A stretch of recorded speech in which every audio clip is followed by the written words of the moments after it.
Hello everyone, group and ring का topic आगे continue करते हैं। नेक्स्ट डेफिने हम लास्ट लेक्चर में एनहिलेटर पढ़ चुके थे। अब हम प्रिंसिपल आइडल डिस्कस करते हैं। प्रिंसिपल आइडल की डेफिनेशन है कि आपके पास कि आर कोई भी रिंग है और एस आर का कोई आइडल है, उसको प्रिंसिपल आइडल कब कहेंगे? अगर वहाँ पे कोई एक एलिमेंट ए ऐसा एग्जिस्ट करे that s contain multiple element of a, यानी कि जो एस है वो उस ए एलिमेंट से जनरेट हो रहा हो। ठीक है, तो वो हमारे पास क्या बनेगा? Principal ideal. कि आर कोई भी रिंग है, एस उसका कोई भी आइडल है और ए उस आइडल का एलिमेंट है, और अगर उस ए से वो आइडल जनरेट हो रहा हो तो हम उस आइडल को क्या बोलेंगे? Principal ideal.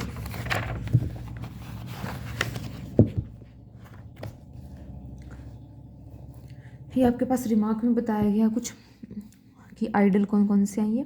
कि आर कोई भी रिंग विद यूनिटी है, कोई ए एलिमेंट आर का, तो ए आर राइट आइडल होगा, आर ए लेफ्ट आइडल होगा, और R A plus A R type का जो हम डिफाइन करेंगे ना सेट, वो भी आपका प्रिंसिपल आइडल बनेगा। ठीक है, और ये जनरेटेड बाय ए, इस टाइप के एलिमेंट होंगे आपके पास। ठीक है, नेक्स्ट है यूनिटी आइडल। यूनिटी आइडल क्या? R is a ring with unity element E, then principal ideal generated by E is the whole ring R. कि हमारे पास कोई भी रिंग विद यूनिटी एलिमेंट है, यानी कि उसके पास मल्टीप्लिकेटिव आइडेंटिटी एग्जिस्ट कर रही है, तो उस आइडेंटिटी से जनरेट होने वाला जो आइडल होगा वो आपके पास यूनिटी आइडल बनेगा।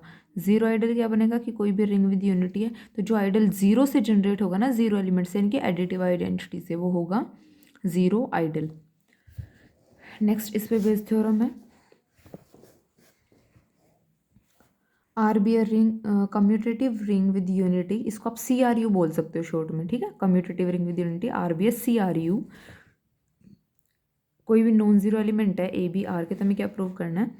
कि generated by a equal to generated by b, यानी कि जो इनके जनरेटर से जो सेट बनेगा वो इक्वल होंगे if and only if a b are associates. Associates क्या होता है आपके पास? ये डेफिनेशन आपके पास पहले नहीं आई होगी, अब रिमार्क में बताया इन्होंने क्या है एसोसिएट्स। कि आर कोई भी सी आर यू है तो दो एलिमेंट ए और बी, उनको एसोसिएट कब कहेंगे? If a equal to u b for some unit u in R. ठीक है, कि दो एलिमेंट है वो एसोसिएट कब होंगे? कि जब ए को यू बी की फॉर्म में लिख दे, जहाँ पे यू क्यों क्या हो? यूनिट एलिमेंट, यानी कि जिसका मल्टीप्लिकेटिव इनवर्स एग्जिस्ट करे।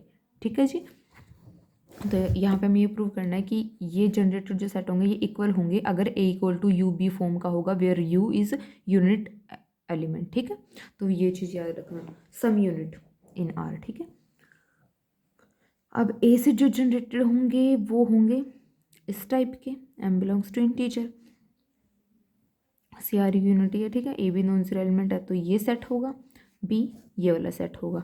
तो अगर ये इक्वल हैं, ये लेके चल रहे हैं, एसोसिएट प्रूव करेंगे। अगर ये इक्वल हैं तो set generated by a contained in b, ठीक है, और बी वाला ए में कंटेन होगा, यानी कि इक्वल है तो बोथ साइड से कंटेनमेंट आएगी। तो यहाँ पे हमने दोनों साइड से कंटेनमेंट लिख दी। अब अगर जो हमारे पास ए से जनरेट हो रहा है वो बी में कंटेन है, तो ए जो है इस सेट में ए तो होगा। ठीक है, ए खुद को तो जनरेट करेगा ही करेगा, तो ए जो है वो जनरेटेड बाय बी में बिलोंग करेगा। ठीक है, यही स्टेप है यहाँ पे देखने का मेन, कि अगर ए से जनरेट होने वाला सेट बी वाले में जा रहा है तो ए खुद को तो जनरेट कर ही रहा होगा, उसमें ए तो पड़ा ही होगा, तो ए जो है वो बी वाले में बिलोंग करेगा। सिमिलरली यहाँ से जो बी है वो बिलोंग करेगा सेट जनरेटेड बाय ए। अब यहाँ से क्या लिख सकते हैं? अगर ए बिलोंग कर रहा है सेट जनरेटेड बाय बी, तो वो किस फॉर्म का होगा? ए बी यू फॉर्म का होगा, क्योंकि इसमें किस टाइप के एलिमेंट पड़े हैं? बी एम टाइप के एलिमेंट पड़े हैं ना, तो ये ए इसमें बिलोंग कर रहा है और इसके एलिमेंट बी एम टाइप के हैं। तो यहाँ से देख लो, ए बिलोंग कर रहा है इससे, ये है बी एम टाइप का, तो ए जरूर किसी ना किसी बी यू के इक्वल गए होगा, where u belongs to integer. ठीक है, इसी तरह से बी बिलोंग कर रहा है यहाँ पे, अब बी बिलोंग कर रहा है जनरेटेड बाय ए में, और इसके एलिमेंट किस टाइप के हैं? ए एलिमेंट टाइप के, तो बी जो है वो ए वी टाइप का गया होगा जरूर। ठीक है, where v belongs to integer. तो यही हम यहाँ पे यूज़ कर रहे हैं कि अगर ये बिलोंग कर रहे हैं इन जनरेटेड सेट में तो ये किसी ना किसी मल्टीपल के इक्वल गए होंगे अगर उस सेट में है। तो a equal to b u, b equal to a v for some integer u v belongs to R. ठीक है, अब यहाँ से डिवीजन एल्गोरिथम लगाओ जरा। अगर a को बी यू लिख रहे हैं तो इसका मतलब क्या है कि जो b है वो डिवाइड कर रहा है a को। ठीक है, और यहाँ से क्या बोल सकते हैं कि a b को लिखा है ए वी, यानी कि a जो है वो डिवाइड कर रहा है b को। अब b डिवाइड कर रहा है a को, a डिवाइड कर रहा है b को, तो इसका मतलब क्या हो जाएगा, a इक्वल टू बी हो जाएगा। तो a को क्या लिख सकते हैं, तो इसको हमने इस फॉर्म में लिख दिया a equal to u into b, where u is some unit. ठीक है, तो a को क्या लिख सकते हैं 1 इंटू बी, या फिर b को लिख दो 1 इंटू ए। तो a b क्या हो जाएंगे, एसोसिएट्स। कन्वर्स पार्ट देखो, ए बी आपके पास क्या है, एसोसिएट्स है, यानी कि ए डिवाइड कर रहा है बी को, बी डिवाइड कर रहा है ए को। ठीक है,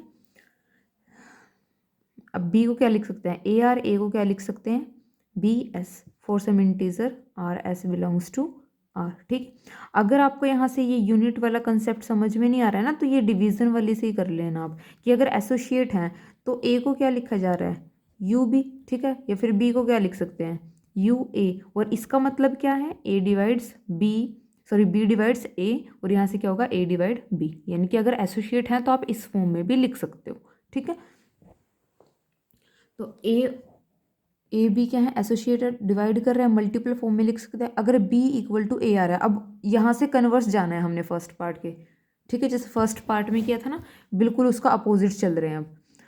अब यहाँ पे क्या करेंगे, अगर बी ए आर के इक्वल है तो यानी कि बी किस में जा रहा होगा, सेट जनरेटेड बाय ए में, और यानी कि जो इसका जनरेटेड सेट होगा वो कंटेन हो जाएगा इसमें। ठीक है, क्योंकि एलिमेंट इसमें बिलोंग कर रहा है तो इसका जो जनरेटेड सेट बनेगा वो इसके जनरेटेड सेट में ही जाएगा। और सिमिलरली यहाँ पे ए वाला बी में जाएगा, यहाँ पे बी वाला ए में जा रहा है, तो यहाँ से दोनों क्या हो जाएंगे, इक्वल हो जाएंगे। ठीक है, यही हमें प्रूव करना था।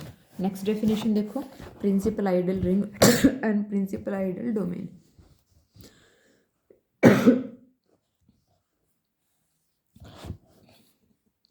प्रिंसिपल आइडल रिंग क्या है कि कोई भी आर है ring without zero divisor with unity element. ठीक है, कैसा रिंग है हमारे पास, विदाउट जीरो डिवाइजर है और यूनिटी एलिमेंट के साथ है, तो उसको हम प्रिंसिपल आइडल रिंग कब बोलेंगे, if every ideal s in R is a principal ideal, कि उसका हर एक आइडल क्या हो, प्रिंसिपल आइडल। और प्रिंसिपल आइडल अभी हम पढ़ चुके हैं। सेम आपके पास इंटीग्रल डोमेन में है, हमें कैसे इंटीग्रल डोमेन लेनी है, विद यूनिट एलिमेंट, की कोई इंटीग्रल डोमेन आर है जिसके पास यूनिट एलिमेंट है, तो उसको प्रिंसिपल आइडल डोमेन कब बोलेंगे, अगर उसका हर एक आइडल क्या हो जाए, प्रिंसिपल आइडल हो जाए। हम इस बेस थ्योरम करते हैं, आर कोई भी सी आर यू है, ए उसका कोई एलिमेंट है, तो ये सेट है आर ए, इसको हम प्रिंसिपल आइडल शो करना है जनरेटेड बाय ए। ठीक है, यानी कि आर ए को क्या शो करना है कि ये ए से जनरेटेड है। तो हम इसको आइडल प्रूव कर चुके हैं पहले ही। ठीक है, अब वहाँ से आगे प्रोसीड करते हैं, इसको बस जनरेटेड प्रूव करना है। अब जो यूनिटी है वो बिलोंग कर रही है आर में, c R u with unity है। ठीक है, अब ए को क्या लिख सकते हो आप 1 इंटू ए। ठीक है, तो अब 1 इंटू ए किसका एलिमेंट हो जाएगा, आर ए का एलिमेंट हो जाएगा। ठीक है, यहाँ पे आर का एलिमेंट आ रहा है इंटू ए का, तो ये किसका एलिमेंट हो जाएगा, आर ए का। टी उसका कोई भी आइडल है, ए उसका एलिमेंट है। ठीक है, तो जो आर ए है वो आर ए का एलिमेंट होगा, कोई भी आर्बिट्रेरी एलिमेंट उठाया हमने। ठीक है, जहाँ पे आर जो है वो रिंग से बिलोंग कर रहा है। अब टी आइडियल है, ए टी का एलिमेंट है, आर रिंग का एलिमेंट है, तो आइडल के साथ अगर रिंग के एलिमेंट की प्रोडक्ट करते हैं तो वो आइडल में बिलोंग करता है।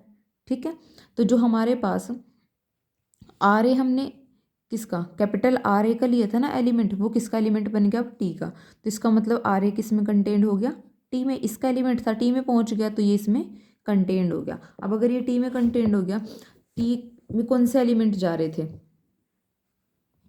ए वाले एलिमेंट जा रहे थे, तो हम यहाँ से क्या कहेंगे, R a is the principal ideal of R generated by a. ठीक है,